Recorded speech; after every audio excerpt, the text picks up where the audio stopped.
C'est votre émission qui explore les sujets qui nous interpellent au quotidien. Chers téléspectateurs, bienvenue dans Que faire? Aujourd'hui, nous abordons un thème souvent délicat et profond. Il s'agit du poids des traditions, du poids de la tradition dans le processus du mariage. Et pour mener cette discussion, je suis avec deux serviteurs de Dieu qui vont se présenter à nous. Bonsoir, pasteur. Bonsoir, madame. J'espère que vous allez bien. Très bien, par la grâce de Dieu, de votre côté. Ça va, on remercie le Seigneur. D'accord. Présentez-vous à nos chers téléspectateurs. Voilà, je réponds au nom du révérend apôtre Agossa Germain, pasteur principal de l'église évangélique Centre de Solutions. D'accord, merci beaucoup. Bonsoir, pasteur. Bonsoir. Présentez-vous, s'il vous plaît. Merci beaucoup. Je salue nos téléspectateurs. Je suis Dieudonné Deboubarou, pasteur de l'église Foursquare de Zobadje. D'accord, soyez les bienvenus sur ce plateau. Merci. Nous parlons du poids de la tradition dans le processus du mariage. Oui. Qu'est-ce qu'on peut comprendre par cette phrase? Le poids de la tradition dans le processus du mariage. Il faut d'abord décliner ce que nous devons comprendre par la tradition. La tradition, ce sont tout ce qui englobe les coutumes et notre façon de penser et notre éducation, toutes ces choses-là rentrent en compte dans la tradition d'un peuple. Vous voyez un peu ce que je dis. Et donc, lorsqu'on les relie maintenant au processus de mariage, et c'est tout ce que nous valorisons, tout ce que nous exigeons pour que deux personnes se mettent ensemble pour constituer un foyer. D'accord. Est-il vraiment nécessaire qu'il y ait des traditions affiliées comme au je viens de mariage? le dire, chaque peuple a sa façon de faire les choses. Vous voyez, l'homme est fait en sorte que s'il n'y a pas un processus d'officialisation de ce qu'il fait, il lui-même ne se trouve pas à l'aise dedans. Et donc, il est nécessaire que l'homme reçoive la caution des siens, la caution de la société pour pouvoir faire ce qu'il fait et être à l'aise en évoluant dedans. D'accord. Voilà. Apôtre, qu'est-ce qu'on peut entendre par le poids de la tradition dans le processus du mariage? Comme le pasteur vient de le dire, moi ce que je voudrais souligner, ce que je voudrais ajouter, c'est la dot, puisqu'il s'agit du mariage. Et si nous parlons du mariage, cela voudrait dire deux familles qui veulent tisser une relation d'intimité. Selon la Bible et selon notre coutume aussi, je voudrais surtout parler du processus de la dot. D'accord. Et cela, ça va être vraiment nécessaire. D'accord. Et quel rôle cela joue au sein de l'union des deux familles? Voilà, une femme que tu as dotée avant de prendre un mariage, d'abord, quant à toi, l'homme, ça te donne du poids dans la famille. Tu es un homme respecté. Tu peux rentrer dans la famille sans avoir d'autres soucis, physiquement parlant. Et spirituellement parlant, ça te donne encore de l'autorité sur la femme, selon la parole de Dieu. D'accord. Quel rôle la tradition, le poids de la tradition joue dans le processus du mariage entre les deux familles? Et d'abord, au-delà de la dot, comme mon aîné vient de le dire, je vois aussi tout ce qui rentre en compte dans le choix même du conjoint ou bien de la conjointe. Oui. Et tout le processus imposé pour que de connaissance, ils parviennent à un foyer établi. Et donc, d'abord, vous allez voir que, puisque nous parlons du poids, vous allez entendre qu'il est admis à notre famille de se marier dans telle famille ou dans telle autre famille. Oui. Vous allez voir, oui, il est admis dans notre famille de se marier dans telle culture et dans telle autre culture, dans le même pays que je dis, dans le même pays. Oui. Et mieux encore, voici comment on prend femme chez nous. Il faut d'abord faire, chez moi, il faut faire d'abord la connaissance des parents et un certain temps après, il faut venir faire la dot. Il faut doter la femme qu'on veut épouser. Dans d'autres cultures, même ici au Bénin, c'est à la femme de doter l'homme. La dernière fois, j'ai discuté avec quelqu'un qui envisageait se marier. Et dans sa culture à lui, c'est les parents. Bon, c'est un Nigérien. Ce sont les parents qui s'occupent de certaines choses. Les parents de l'homme s'occupent de la maison où le couple va rester. Et les parents de la femme s'occupent de tout ce qui est lié à la célébration du mariage. Vous voyez un peu ce que je dis. Et donc, cela varie d'une culture à une autre, alors que nous sommes dans le même pays. Donc, vous voyez déjà tout ce que ça engendre. Hein? Et quand nous sortons de tout cela et nous venons à Cotonou ici, dans notre monde le plus moderne au Bénin ici, et vous voyez les choses prendre encore d'autres connotations. Et nous notons ces derniers temps-ci de plus en plus une péculiarité. L'argent est en train de prendre de l'ampleur dans les choses. C'est ce que nous dénoncions hier, ces choses-là sont en train de revenir aujourd'hui, surtout quand nous parlons de dot. Les gens se renchérissent, les gens mettent en place des dots qui disent exagérés. Vous voyez un peu ce que je dis? Oui. Jusqu'à ce qu'on se demande, mais qu'est-ce qui se passe? Votre fille là, vous voulez la livrer et ne plus jamais espérer. Le mariage d'abord, c'est l'alliance entre deux familles. Nos parents hier se mariaient pour constituer des alliances, pour se fortifier, pour se soutenir, pour se défendre, parce qu'il y avait des guerres un peu partout. Donc vous voyez un peu ce que je dis. Voilà. D'accord. Que dit la Bible par rapport à la dot? La Bible, nous avons vu des exemples de dot dans la Bible. Vous voyez un peu ce que je dis? Et je ne veux pas manquer. L'exemple des exemples, c'est la dot donnée à Rebecca par Abraham pour son enfant Isaac. Vous voyez un peu ce que je dis? Et ce modèle que nous enseignons beaucoup est quand même un très bon modèle parce que cela nous renseigne d'abord sur le choix du conjoint. Qui est-ce qu'il faut choisir et comment choisir? Et maintenant, quand on fait le choix, qu'est-ce qu'il faut faire? Et nous avons vu dans la vie de Rebecca et de Isaac comment son père Abraham a d'abord procédé. Et puisque nous sommes en train de parler spécifiquement de la dot, on nous a cité toutes les choses avec lesquelles le serviteur était parti. C'était des choses qui avaient beaucoup de valeur en ce temps-là. Et si on doit l'estimer aujourd'hui, bon, ce serait à coup de millions. Abraham était un homme immensément riche. Et il a posé un pas pour montrer, je veux prendre votre fille, mais votre fille ne vient pas chez n'importe qui. Votre fille est en train de rejoindre une famille qui est à l'aise. Bon, je tourne la chose comme ça, voilà, pour un peu contextualiser. Merci beaucoup, madame. D'accord, merci à vous également. La dot est-elle vraiment importante selon la Bible?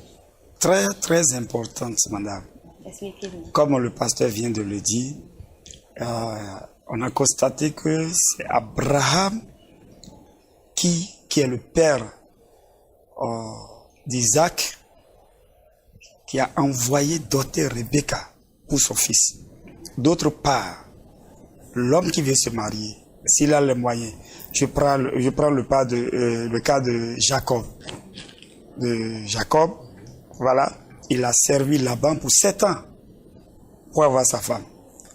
Et il est d'accord à me redoubler 7 ans de plus encore parce qu'il veut vraiment de la fille.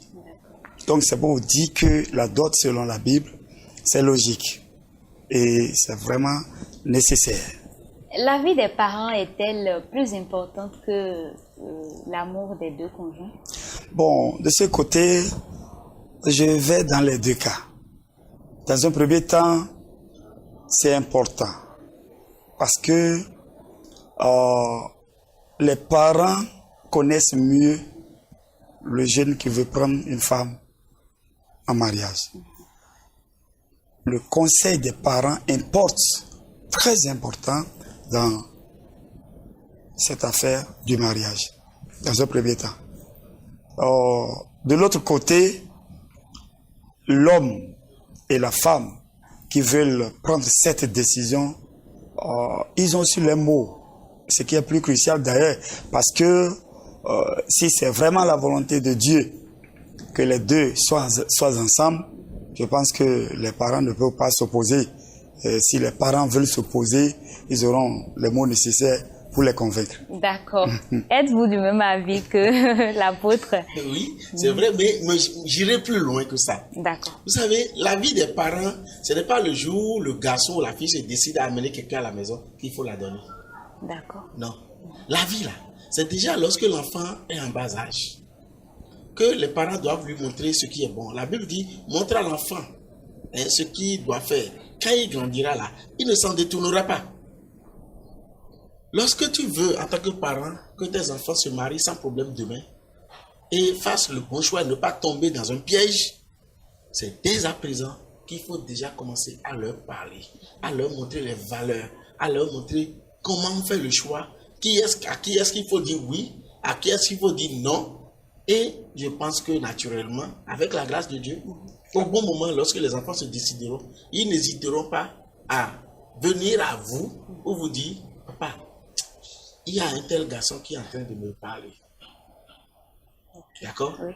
Ah, et papa, il y a telle fille qui me plaît. Vous voyez un peu ce que je dis? Ok. Avec les parents, tout cela dépend aussi de la bonne ambiance qu'il y a entre les parents et les enfants. Et je pense que tous les parents ont compris que ce que peut-être nous, en tant qu'aujourd'hui, lorsque nous étions enfants, nous n'avons pas eu. C'est quelqu'un qui me disait que et mon papa ne m'a jamais dit je t'aime. Il dit oui, nous tous, mon papa ne m'a jamais dit ça non plus. Mais aujourd'hui, moi j'ai compris. Le monde de mes enfants est différent du mien. Exactement. Mon papa ne m'a jamais dit je t'aime, mais je sais qu'il m'aimait. Vous voyez un peu ce que je dis? Oui. Et il avait sa façon de montrer son amour. Et moi, aujourd'hui, je dis à mes enfants, je vous aime, je t'aime mon garçon, je t'aime ma fille. Et ce je t'aime que je lui dis pour pouvoir le rattacher davantage, les rattacher davantage à moi, pour qu'au bon moment, je puisse aussi jouer un rôle d'amour, un rôle de père, un rôle de mère dans leur vie, parce que le choix du conjoint est capital. D'accord. Est capital. Vous voyez un peu ce que je dis? Rater ça, c'est rater sa vie. D'accord. Apôtre, que pensez-vous des traditions où la dot est exorbitante? Une question très pertinente. Tu sais, vu les moyens financiers aujourd'hui, moi, à mon avis, je souhaiterais que l'homme puisse faire selon ses moyens. S'il a les moyens de faire une grande chose, qu'il le fasse. Mais s'il n'a pas les moyens, on doit tenir compte de ses moyens pour doter. Mais il y a des familles qui n'entendent rien à ça. Et là, si c'est une famille chrétienne, je pense qu'on peut tout négocier. Et aussi dans l'église, il y a un comité qui gère le mariage. Et ce comité doit s'ajouter aux parents pour qu'ensemble, ils étudient. Sinon, c'est pourquoi dans nos églises aujourd'hui, beaucoup de jeunes ne veulent plus le mariage. Ne veulent plus le mariage, surtout à cause de la dot et des dépenses aussi exorbitantes. Voilà. D'accord. Que pensez-vous des traditions où la dot est exorbitante? Bon, et aujourd'hui, je vais dire que plutôt les gens se détachent de plus en plus de la tradition. D'accord. Dans la tradition, qu'est-ce que les gens donnaient? On va peut-être vous demander d'amener des noix de cola, d'amener des scories, d'amener un canard mâle et des boissons. C'était l'essentiel de ce qu'on demandait. D'accord? Oui. Mais ce que nous voyons aujourd'hui, qui s'éloigne de la tradition, un modernisme qui ne dit pas son nom et qui s'arroge du titre de la tradition, mais invente des choses où on demande même aux garçons d'amener de voitures, d'amener de motos, d'amener... Avant nous, quand on voulait faire d'autres, on donnait les copotes en argile là. Hein? Oui, oui. Mais aujourd'hui, tu ne peux pas faire ça. Hein? C'est gaz, hein? C'est bon. Nous sommes aussi écolo ou bien. On veut préserver la nature. Oui. C'est très bon. Mais ça déjà, ça renchérit les coûts de la dot. Si les fiancés en ont les moyens, ils peuvent se le permettre.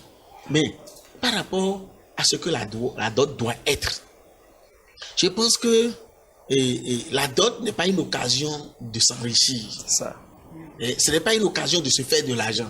On n'a pas mis nos enfants filles au monde pour dire, bon, celle-là, elle doit me rapporter tant, celle-là, elle doit... Non, ce n'est pas ça.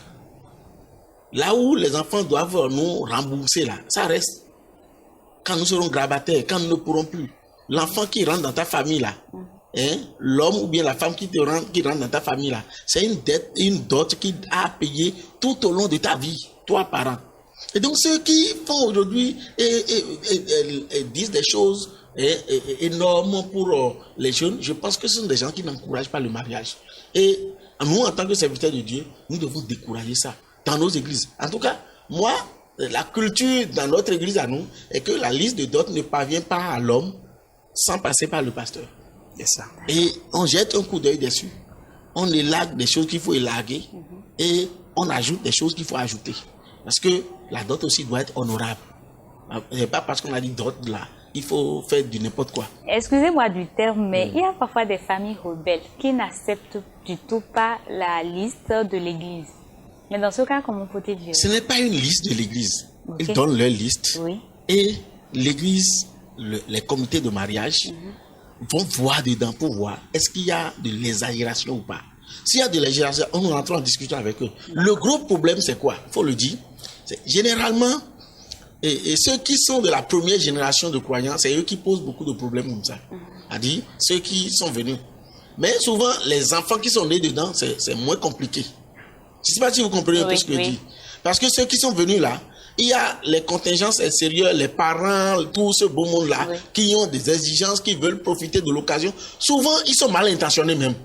Je dis, sa fille veut se marier maintenant. On est là, on les attend. Et donc, quand on prend la dot là, on met des choses, on rend la chose compliquée, difficile. Vous voyez un peu ce que je dis? Ça suscite une responsabilité des parents, s'ils sont dans la foi. Et le parent qui est dans la foi, ou bien même, il arrive des fois où c'est l'enfant qui a cru, qui est dans l'église. Et lorsque l'heure de donner la dot vient, les parents font du n'importe quoi comme ça. Nous, on délègue, on fait des ambassades, on va dans la famille, on discute avec la famille. Et jusqu'à un point où, au retour maintenant, si notre garçon n'est toujours pas capable de le faire, on se met ensemble, l'église se lève, et puis on fait ce qu'on a à faire pour que le mariage ait lieu. D'accord. D'accord. Dans le cas où on rencontre une famille vraiment rebelle et tout, comment devons-nous gérer cette situation? Dans de pareils cas, comme je l'avais dit tantôt, les dirigeants de l'Église, ils ont un rôle très important à jouer. Ils doivent, comme le pasteur vient de le dire, aborder la famille et penser à un terrain de négociation. Vous voyez, pour que cela puisse aboutir à un bon port. Dans le cas contraire, celle qui veut de l'homme, je pense que moi j'ai toujours conseillé à ces filles dans mon église, est-ce que vous n'avez pas quelqu'un, un oncle à qui vous êtes plus attaché? Va voir l'oncle, expliquez-vous. Dites à l'oncle, c'est mon homme, je l'aime, mais il n'a pas les moyens. Parce que si tu veux vraiment du monsieur, il faut aussi travailler à l'accomplissement de ta volonté. Comme ça, si l'oncle peut-être arrive à le convaincre, lui à son tour maintenant peut voir le reste de la famille et puis ça va marcher. Dans le cas échéant, là, c'est question de responsabilité. D'accord. Est-ce que la modernité des choses aujourd'hui n'est pas un frein à la liberté du couple? Est-ce que je vais dire un frein? Oui, dans ce cas, peut-être le problème ethnique, puisque dans d'autres familles, les parents peuvent exiger, nous ne voulons pas que je ne veux pas que ma fille aille dans telle famille pour des raisons ethniques. Voilà. Ça c'est le premier point. En dehors de cela, si nous voulons vraiment marcher selon la parole de Dieu, la Bible a dit d'être exemplaire, d'être modéré. Ouais, nous ne pouvons pas faire comme le monde le fait. Nous ne pouvons pas marcher comme le monde le fait. Nous sommes des enfants de Dieu, nous sommes dans le monde, mais nous ne sommes pas du monde. Alors, pourquoi parlons de la modernisation et puis voulez faire exactement comme le monde le fait? Non. Faisons ça selon la parole de Dieu. Oui. Surtout si c'est dans le Seigneur. D'accord. Voilà. Pasteur, avez-vous quelque chose à y ajouter? Oui, juste dire que c'est quand même important que les parents comprennent qu'à un moment donné de la vie, leurs enfants doivent se marier. Et qu'il ne revient pas seulement à l'enfant, à la fille comme au garçon, comme si c'est leur problème à eux. D'accord. Vous voyez? C'est d'abord le problème des parents. Écoutez, si vous êtes père, vous êtes mère, et votre fille grandit, et elle a 30 ans, 40 ans, et ne se marie pas. C'est pas un souci pour vous? Ouais, ça vous déshonore. Ça n'honore pas la famille. Ah oui. Et donc, c'est d'abord une responsabilité. Moi, en tant que père, ma fille doit se marier. Et au moment où, si ma fille choisit quelqu'un et j'encourage ça, je pense que même si le garçon n'a pas de quoi se marier, il me revient de travailler à ce que ce mariage se fasse. Et je vais m'y investir autant que faire se peut. Vous voyez un peu ce que je dis? Ainsi de suite. D'accord. D'accord? Voilà. Est-ce que souvent le choix du partenaire n'est pas influencé par cette tradition-là? Je sais que, surtout pour nous qui sommes en Christ, là, on a un peu de soucis. Je parlais tout à l'heure de génération de croyants. Quand vous êtes la seule personne qui a cru dans votre famille, c'est des rendez-vous, les gens vous attendent. Ils savent qu'on est là, non? Il va venir. C'est eux, chez eux, là. Ils savent que les gens de l'église, là, eux autres, ils ne tombent pas enceintes pour aller chez Marie comme ça. Ils se marient. Ils font ceci, ils font cela. Et donc, ils attendent à ce rendez-vous-là. Et ils le disent. Nous, t'attendons, tu viendras. Vous voyez un peu ce que je dis? Je vais conseiller un peu comme le pasteur vient de le dire. Et il y a toujours des personnes dans la famille qui sont flexibles. Il y a toujours des personnes dans la famille. Il y a même des amis, des parents alliés dans la famille qui sont flexibles. Et c'est eux qu'il faut identifier. Et c'est sur eux qu'il faut travailler pour que la guéguerre que la famille veut monter pour empêcher les jeunes gens de se marier puisse être estompée. D'accord. Voilà. Pasteur, apôtre, nous tendons petit à petit vers la deuxième partie de notre émission. Nous allons suivre ensemble l'histoire du jour. Voici mon histoire. J'ai rencontré une sœur en Christ il y a 11 ans. Nous fréquentons la même paroisse et avons fait l'université ensemble. Avec le temps, je suis tombé amoureux d'elle. Une fois que j'ai décroché un emploi, j'ai pris l'initiative d'exprimer mes intentions aux dirigeants de notre Église en leur faisant part de mon désir de l'épouser. Les démarches ont suivi leur cours. Elle m'a présenté à ses parents et notre relation est devenue officielle. Un an plus tard, nous avons décidé de nous marier. Avant de fixer une date, j'ai voulu suivre la tradition en rencontrant ses parents. J'ai pris les dispositions nécessaires et accompagné de ma famille et de quelques dirigeants de l'Église, nous sommes allés les voir. À cette occasion, ils m'ont remis une liste de dot très élevée, ce qui était déjà une difficulté. Mais le plus surprenant, c'est qu'ils demandaient en plus des exigences habituelles, des enveloppes de 100 000 francs, des pagnes de 40 000 francs pour chacune des 3 épouses du père de ma fiancée, ainsi que pour la jumelle décédée de sa mère. Face à ces charges, j'ai proposé à ma fiancée que nous parlions à ses parents afin de voir s'il était possible de réduire les exigences, car je gagne que 150 000 francs par mois et il nous serait impossible de couvrir les 3 millions demandés rien que pour la dot. Malgré ma volonté sincère de l'épouser, ses parents ont refusé toute négociation, me disant que si je n'avais pas les moyens, je ne pouvais pas épouser leur fille. Lorsque j'ai abordé le sujet avec ma fiancée, elle m'a clairement dit que je devais me plier aux exigences de ses parents et que sans les moyens, il faudrait rompre. J'ai tenté de nouvelles démarches, mais sa famille a refusé de me rencontrer. Cela fait maintenant 2 mois que ma fiancée ne me contacte plus et épuisée par la situation, j'ai cessé de l'appeler moi aussi, espérant voir comment les choses évolueraient.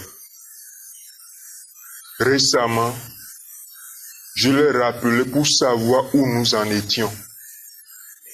Elle m'a simplement demandé si j'étais prêt à accepter les conditions de ses parents.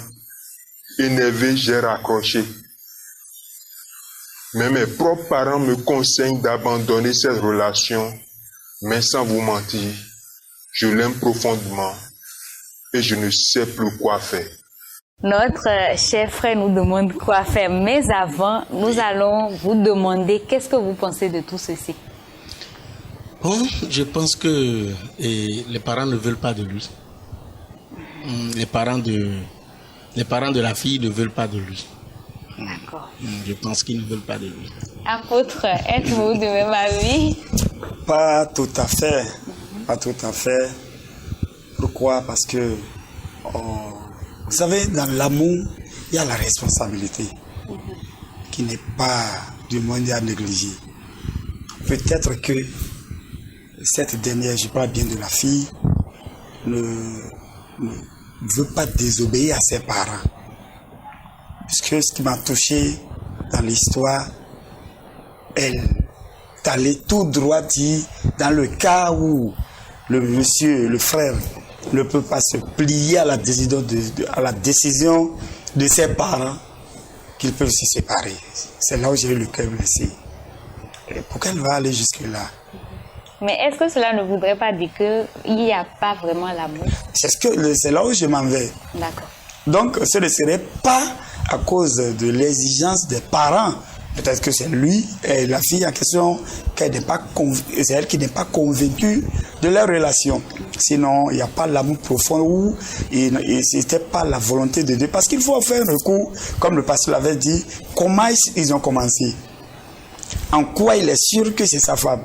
Comment le choix du conjoint a été fait. C'est par là il faut voir. Sinon, s'il y a l'amour, la Bible dit d'abord que tout est possible à celui qui croit. Et tout est également possible à Dieu. Alors maintenant, nous, dans la classe de Dieu,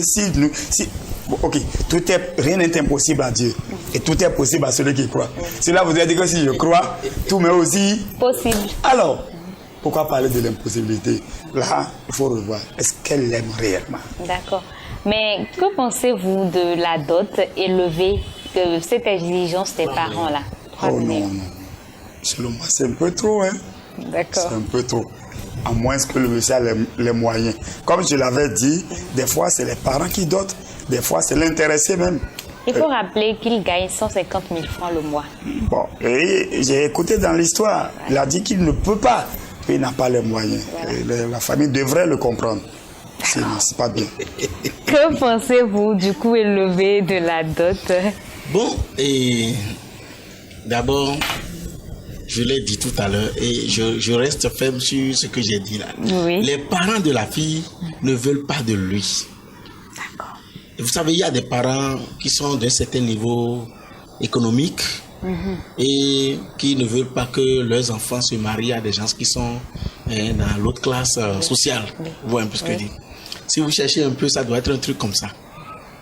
Bon, certainement, le monsieur qui a pu s'offrir 4 femmes, vous savez, 4 femmes. Oui, 4 femmes. Oui. Et je me demande, est-ce que c'est pas une famille musulmane par hasard? Je ne sais pas, la femme.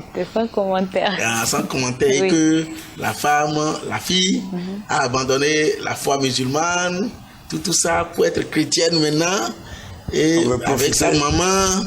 Donc, on veut profiter pour lui compliquer la vie. C'est ça. Mais dans le cas où ce n'est pas une famille musulmane? Bon, dans le cas où ce n'est pas une famille musulmane, il y a beaucoup d'autres ethnies qui prennent plusieurs femmes, on le sait. Oui. Mais tout comme fait, je le dis et je suis tranché, la dot, c'est quelque chose d'honorable. Ce n'est pas une transaction économique. D'accord. Exiger 3 millions de dot d'un jeune homme, encore qu'aujourd'hui, nos parents ne se tiennent pas souvent derrière les enfants pour pouvoir les aider dans la dot. Avant, c'était les parents qui dotaient pour leurs enfants.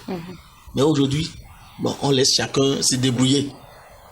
Et je pense que ce sont des valeurs auxquelles on doit retourner. Et nous devons enseigner les gens à retourner à ces valeurs-là. Et que nous-mêmes, nous montrons l'exemple en travaillant à ce que si mon garçon doit prendre femme, je dois être en avant et pouvoir le soutenir à payer la dot. A dit, lui, doter sa femme pour lui.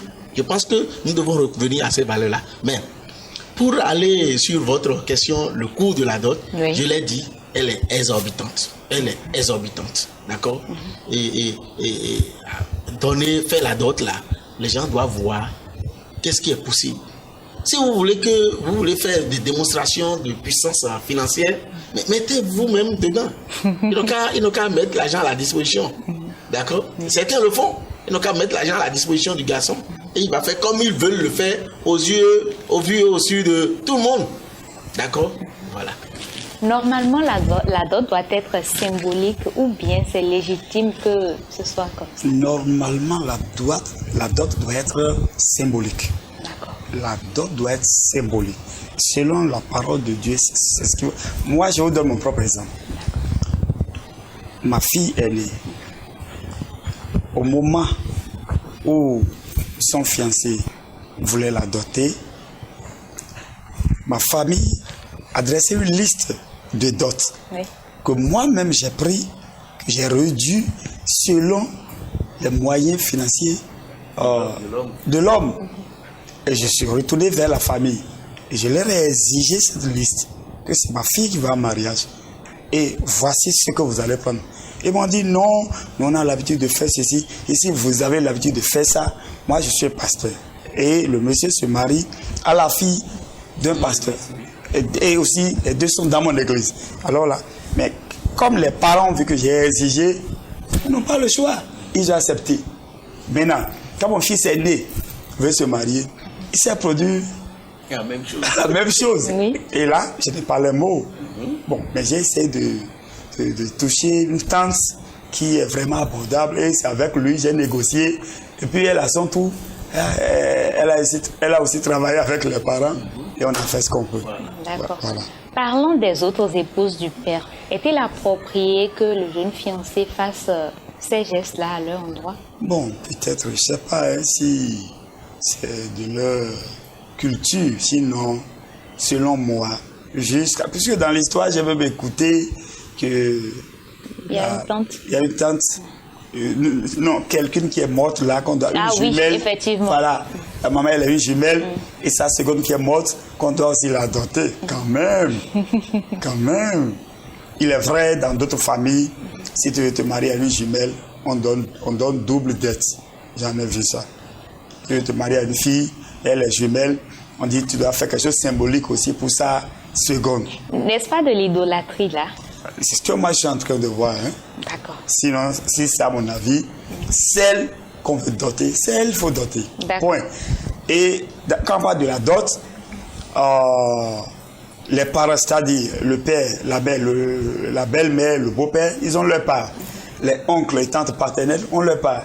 Les oncles et tantes maternelles ont leur part. Les frères et sœurs, ainsi de suite. C'est une liste qui est faite. Donc, quand on parle de la maison, on leur part. Alors, pourquoi exiger une tante va se lever et dire pour elle seule, on va la doter comme si c'est elle qui est... Elle a été tutrice de la fille. Même si elle est tutrice. Là, déjà, on parle de la mère biologique, du père biologique de la fille. D'accord. Vous êtes du même avis que la pause? Bien sûr, bien sûr. Ok, nous allons... On ne doit pas oublier l'aspect symbolique de la dot. Sa dot est symbolique. D'accord? Et donc, les choses qu'on donne, on ne les donne pas parce qu'on veut les rassasier, pas parce qu'on veut leur permettre d'avoir un certain bien, augmenter leur richesse. Non. On le donne, c'est un symbole de respect pour leur montrer qu'ils sont importants dans la famille, c'est tout. D'accord, nous avons pris l'avis de la population qu'ensemble nous allons suivre. Le garçon, il n'a pas prié, selon moi, il n'a pas prié, il n'a pas cherché la volonté de Dieu avant de s'engager. Parce que avant toute chose, il faut chercher la face de Dieu. Quelle est la volonté de Dieu avant de s'engager? Étant donné qu'ils étaient des collègues sur les bancs, à force de se fréquenter, finalement il est tombé amoureux de cette fille. Donc ça là, ce n'est pas la volonté de Dieu. Ce n'est pas la volonté de Dieu. Si c'était la volonté de Dieu, la fille, même quand bien même que les parents ont estimé les frais de la dot à 3 millions, c'était la fille normalement qui devait dire non. Est-ce que vous voulez me vendre à mon mari? ce n'est pas possible. Mais comme la fille aussi est pour, avec ses parents, que si son mari ne donne pas les 3 millions, qu'il ne peut pas aller ensemble, ça veut dire que il veut épouser l'argent, il ne veut pas épouser le monsieur. Donc selon moi, il n'y a pas de mariage là-bas. Il n'y a pas la volonté de Dieu. Le conseil que je peux le prodiguer, c'est de prier, d'aller devant la face de l'Éternel, son Dieu, pour que l'Éternel lui donne celle qui est sa côte. Parce que si c'est celle qui est sa côte, il ne va même pas dire 2 mots avant que la fille va tomber amoureuse de lui, et puis tout va se passer normalement. Et ils ne vont pas même estimer le taux de la dot. Ils vont dire ce que tu as. Il faut parce que la Bible déclare que ce que Dieu a créé simple, que personne ne complique cela. La fille n'est pas sérieuse, il faut le dire. La fille n'est pas sérieuse. Parce que si vraiment elle aime le gars, ce n'est pas l'argent qui doit être la base de leur amour. Je ne sais pas si vous me comprenez. L'argent ne doit pas être la base de l'amour. Ça veut dire que si le monsieur a accepté l'épouser pour payer les 3 millions et qu'ils sont mariés, le jour que le monsieur sera fauché, la fille va partir.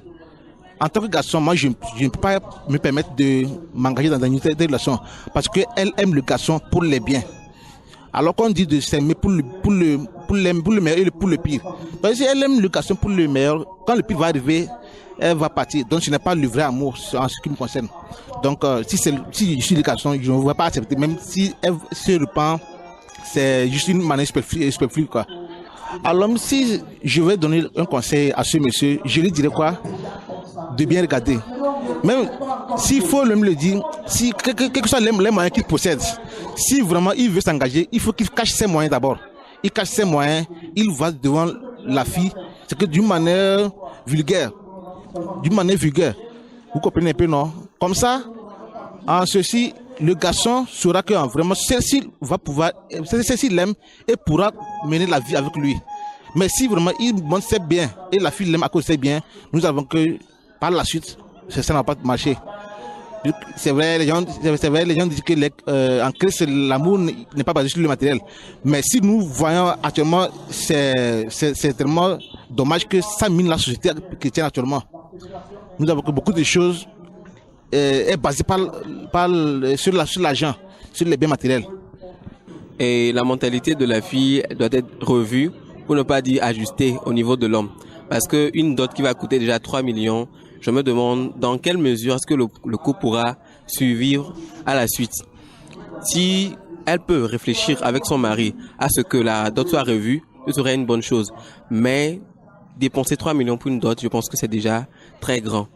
Et si vraiment il faut arriver au point où l'homme doit rompre la relation afin d'avoir sa paix et vraiment vivre une vie à son niveau, je pense que ce serait la bonne décision. Parce que se marier, et il faut prendre beaucoup de choses en compte. C'est pas seulement la dot qui va faire toute leur vie. Ils auront des enfants, il y aura des maladies, il y aura plein de choses. Donc, je pense qu'une dot, elle doit être vraiment revue pour ne pas être trop exonéreuse. Sinon, ça va coûter beaucoup dans la vie du couple, dans le futur. À mon avis, la fille n'aime pas le garçon. Peut-être elle aime la compagnie du garçon, mais elle n'est pas vraiment amoureuse. Parce que quand on parle d'amour, on parle de don de soi, on parle de mort à soi. Et comme nous le dit le Corinthiens 13, l'amour a beaucoup de vertus et donc l'argent doit être revu si vraiment elle aimait l'homme. Mon conseil à l'homme, c'est si vraiment il a tout fait et que ça ne change pas, je pense que il trouvera sa cote ailleurs que de se tuer et trouver 3 millions pour aller doter une personne qui ne veut pas faire d'efforts ou bien qui ne veut pas débattre le prix de la dot en sa faveur. Il serait bien de laisser cette relation-là et demander à Dieu de lui accorder une nouvelle opportunité. C'est l'avis de la population. Les parents demandent à ce que le garçon arrête cette relation. Qu'est-ce que vous lui conseillez? Oui, je pense qu'il serait mieux. Déjà, la fille, elle s'est prononcée que s'il ne veut pas se plier à la décision de sa famille, qu'il y aurait la séparation. C'est déjà une décision de la fille. Parce que, au fait, dans un couple, la grande volonté doit être du côté de la femme. Si elle veut, c'est possible. quelqu'un demande à chanter, qu'est-ce que la femme veut? Dieu veut. Dieu veut. C'est comme ça. Donc si déjà même prononce la séparation à cause de cela, moi j'aurais souhaité à ce frère de se replier et prier. Dieu va lui donner ce qui est de sa volonté. D'accord. Pasteur, nous avons suivi ensemble l'avis de la population. Oui. Quel est votre avis à vous? Bon, et en premier, et je vais dire au garçon, puisque c'est à lui qu'on s'adresse, c'est lui qui a parlé. Et la Bible dit que quand vous voulez aller à la guerre, il faut essayer d'évaluer ce que vous avez comme armement et évaluer aussi votre protagoniste. Je pense que cela lui a manqué. Quelqu'un a dit, parmi ceux qui sont intervenus, qu'il n'a pas prié. J'ai vu que 11 ans de relation, 11 ans de cohabitation, l'ont poussé à tomber, comme il dit, il est tombé amoureux de la vie. Il n'a qu'à se relever amoureux, il n'a qu'à se relever et reprendre son esprit. L'amour, en réalité, c'est volontaire. L'amour n'est pas quelque chose qui a dit que nous ne maîtrisons pas. On aime volontairement. Dès que vous voyez que ce n'est pas volontaire, dès que vous voyez qu'il y a une fébrilité dedans, posez-vous des questions. Ce n'est plus de l'amour. D'accord? Oui. Ce n'est plus de l'amour. Et donc, s'il y a des questions, il y a des conseils à donner à ce frère-là. Je vais d'abord lui dire qu'il se ressaisisse. D'accord. Pas de passion, pas d'agitation, pas de colère. Qu'il se ressaisisse. Il ne sait pas de quoi le Seigneur est en train de le dégager. Ce n'est pas, il n'a pas voulu. Ça s'est imposé à lui. D'accord? Oui. Et donc, qui sait, si tu dois d'abord payer 3 millions et quelques de dot, qu'est-ce qui t'attend après le mariage? Après le mariage, dans la suite, cette famille-là, qu'est-ce qui t'attend? Il n'a qu'à penser un peu à cela. Maintenant, mais vous allez me permettre, moi j'ai des choses à dire à la sœur. Oui, bien sûr. Puisqu'elle est dans l'église, elle est là. Je vais lui dire premièrement, les filles là, les garçons ne courent pas derrière tout le temps. Une fille, de son adolescence jusqu'à ses 24 ans là, elle peut choisir l'homme qu'elle veut. Mais quand elle passe ses 25, 24 ans, elle rentre dans les 25 ans, jusqu'à 30 ans là, c'est ce qu'elle trouve qu'elle va prendre. D'accord? Oui. Et il y a plus de garçons qui viennent comme auparavant. Et donc le choix se restreint. Elle n'a plus la possibilité de regarder et de choisir. Quand elle passe 30 ans là, c'est fini. Hein? C'est les maris d'autrui qui vont commencer à courir derrière. Parce que les jeunes qui veulent se marier là, c'est déjà fini. Les jeunes qui veulent se marier, ce n'est pas tous les hommes qui veulent se marier. Un petit pourcentage d'hommes est prêt pour le mariage, à être sérieux. Il y a trop de fainéants dans le monde, dans le pays actuellement. Il y a beaucoup de personnes qui veulent jouir de la femme, mais sans se marier. Mais quand il s'agit des hommes qui veulent se marier, qui veulent vraiment se marier, ils ne courent pas les rues, ils ne sont pas nombreux. Et donc, les sœurs aussi doivent savoir ça. Lorsqu'un homme s'engage et décide de te marier, tu dois savoir que c'est un privilège aussi. Et ne pas être là en train de perdre ton temps. Si elle passe 30 ans, c'est fini. Hein? Ça devient compliqué. Donc, j'ai voulu quand même alerter la sœur pour lui dire que ce qu'elle fait là, si elle ne va pas mettre la pression sur ses parents pour dire, il faut que je retourne à celui que j'aime. Bon, si elle l'aimait, il faut que je fasse. C'est à elle de faire tout. Sinon, cette relation-là, elle est foutue. D'accord. Apôtre, à l'endroit de la fille, qu'avez-vous à lui dire? Comme le pasteur vient de le dire, c'est une opportunité. Moi, je ne souhaiterais pas qu'elle rate cette opportunité. Parce que, tel que l'homme de Dieu vient de le dire, vous savez, dans la vie, c'est ce que beaucoup de personnes font. Des fois, Dieu nous donne des opportunités. Et au lieu de profiter, on se laisse. C'est sa vie à elle. C'est elle qui veut se marier. Comment est-ce que elle va directement décider si le monsieur n'a pas... Or, le monsieur lui a expliqué qu'il gagne 150 000 francs par mois. Que s'il ne veut pas rembourser les 3 000 de dot, qu'elle se sépare. Mais c'est pas bien. Moi, je voudrais